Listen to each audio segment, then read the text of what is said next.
talaga. Narabawer na alagang ka. Wasanaway na nakalasa-lasa. Ni mula kenesara. Beta samay lay kunetale.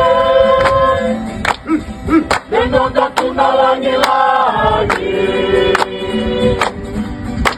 Omena sa bibig-bibitan kayani. Nadaibig-ibuan na ranan. Mula malaya keniti talaga.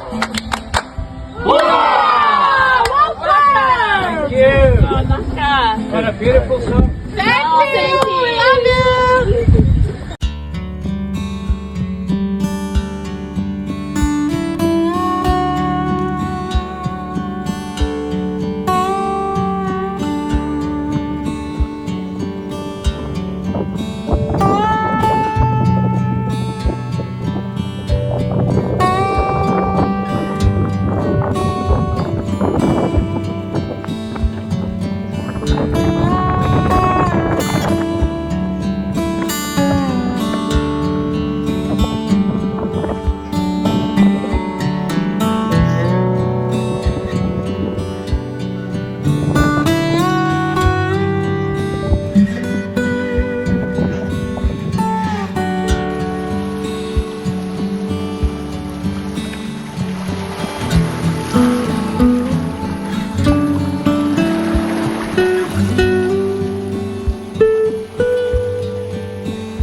So this is, I think, the third night having left Thursday Island, North Australia, in the Arafura Sea, and it's quite shallow, only about 50 metres. There's tides running, or currents running, pretty much every way they swing around, so the sea state's a bit difficult. It's not big swell, but the waves are coming from all directions, and the boat's leaning over on its ear at the moment, so not very comfortable. But I'm going to put my head down, try and get some sleep. Probably got another 2 days of this until the winds lighten, we get into some deeper water. This is getting quite interesting just before it gets dark. That's me there, and these small green dots are fishing buoys, long lines, and the big green in the middle is the mothership, and then I've got a cargo ship above coming straight towards me. His time to closest point of approach is in about 35 minutes, so I'll be giving him a call on the VHF set shortly. So I'm now going to see if I can contact this cargo ship that's looks like it's going to come quite close to me. It's 180 meters long. I'm 5.8 meters long, so I'll probably be doing what he asked me to do, but let's just see how things go. The vessel's called Ocean Flora. Ocean Flora, Ocean Flora, this is sailing vessel Little Wren, over.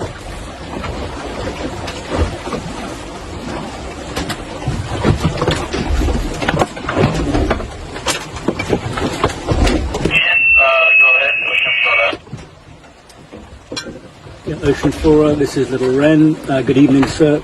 My intention is to pass port to port, over. Okay, sir, pass port to port. Thank you.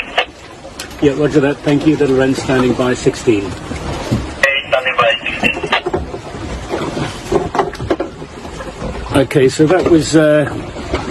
that was successful. It just means that I know that he knows that I'm here, and we're going to be passing port to port. And there is Ocean Flora, ended up only being about 500 or 600 meters away.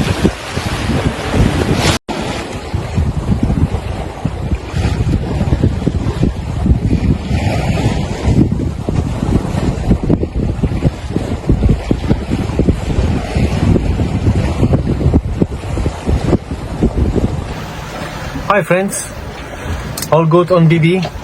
We are sailing the Arafura Sea. Not very pleasant, but we managed somehow. It's quite rough. It's a very shallow sea, and the waves are steep and quite irregular. There was lots of thinking before I set off to this passage, because there is the number of the things to be considered. So most of the competitor, maybe not most, but yeah, probably most of them, they decided to go the northern passage close to the Indonesian coast, and I decided not to go that way, even though there is a favorable current and a big factor, more wind, but there's also a massive amount of the shipping vessels around that coast. Lots of them, they're from the very poor fishermen, unlettered and not having the AIS. So it could be very stressful to sail that way. Not mention even the piracy. Not the piracy like we know from Somali, but could be like random attacks which happened, and we were warned by the officer in Australia in Thursday Island. So it took me a while to decide which way I want to go, but definitely safety is the main thing. And what I want is, I want to come back to my loved ones. I want to come back to all my friends in a one piece. So bloody hell with the competition. Obviously I'm gonna do my best, but I'm taking the southern route. Well, I have some tactic, but there is some chance I can still catch up with Adam, but we'll see. So far, rough sea calmed down after I passed the Cape of the Wessel, and now I have about 3 days, maybe 2.5, 3 days to pass the Darwin, and then we will have a no wind zone, which is another challenge, but it's too far away from now to be worried about this. For now, I want to get to Darwin as soon possible. So yeah, that's it. Health is good, mood is good, weather is kind of okay, gusting sometimes 30 knots, but having the jeep and the 3 reefs on the main, sometimes I make 6 knots over the water.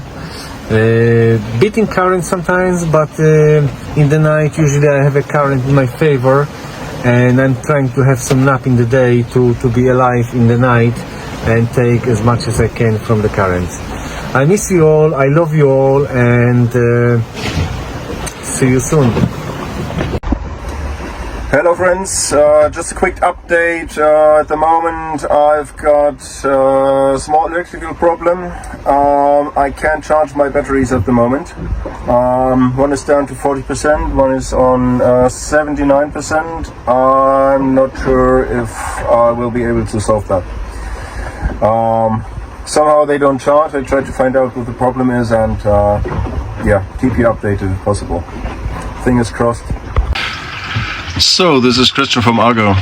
After measuring back and forth, I found one problem. I found several problems, but I maybe start with the good news. The good news is I can charge one of my batteries, but not with full capacity. The battery was at 40% this morning and is now at 56%. That's only 8% of the total battery capacity that I have on Argo, and the sunlight for the day is almost gone. It's a pretty perfect day for charging batteries. I don't know how it will be when there will be clouds. I think I won't be able to charge the batteries then. I've got problems with the solar panels. They're not producing the amount of energy that they should produce.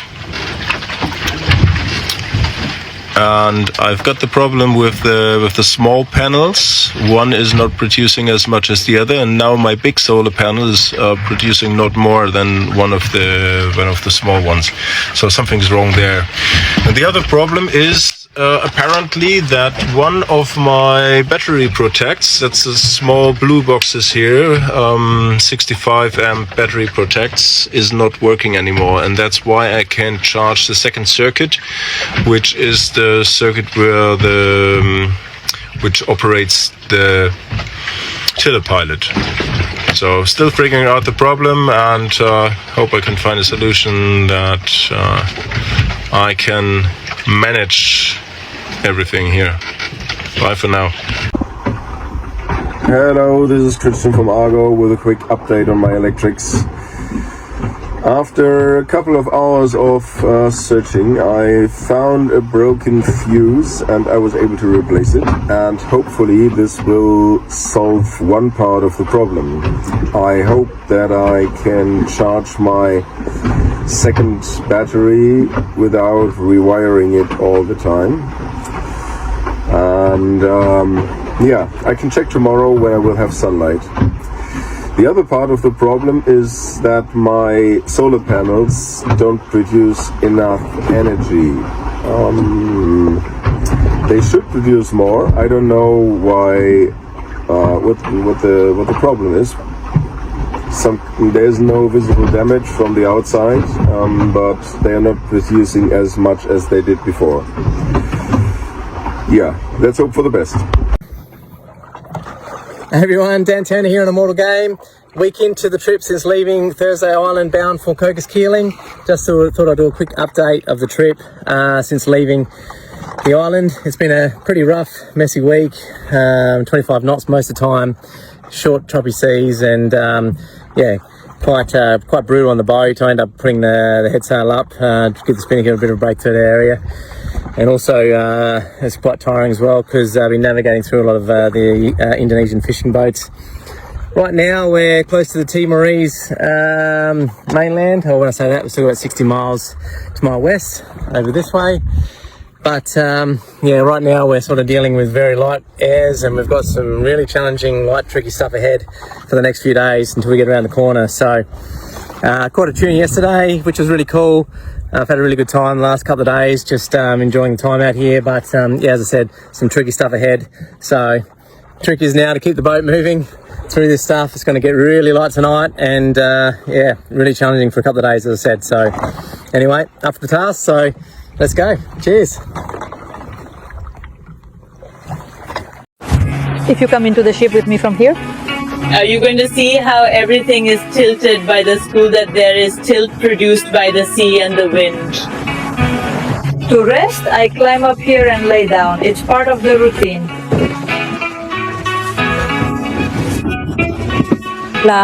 This is the Tiscora canvas thoroughly tested by a sorrel.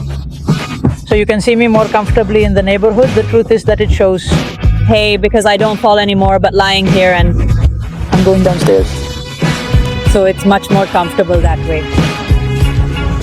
It was quite an adjustment, especially in the first few days when neither my body nor my mind had adapted completely. Toy, I set the alarm. That warns me well on time. and with the days I already have the rhythm, well, After an extended 55 minutes and 50 seconds, I wake up all alone, and the greatest thing I can experience is this amazingly comfortable mattress that perfectly suits me. he did. Tina from marketing. Thanks, Tina.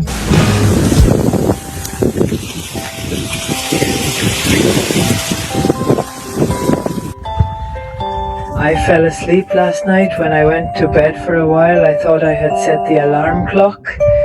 But hey, since I know that I normally wake up 50 to 35 minutes before the time, I thought I had set the alarm clock because I generally set it, especially at the beginning of the night.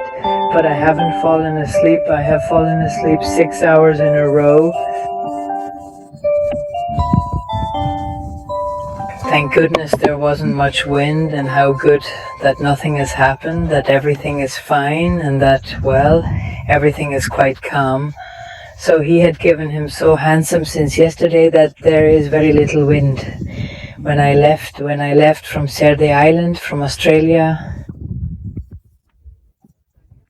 There was a lot of wind, many currents. There were currents even against, and the ship that is sailing in this direction, because of some route, due to the strong wind that had been with me, made the ship sometimes, turn almost 180 but no, it wasn't so much, and some substituted, but hey, nothing, quickly, a momentary, and now I'm here calmly and I'm taking advantage of the winds, and no, even if the camera remains, you're not going to see them, but this morning they came to me, they came to greet the cinemas, the cinemas are there and it was being done, as you can see, and I will also show you a video so that you can see how the evening was yesterday, which was beautiful. Nothing, thank you. Wishing you all an amazing day ahead.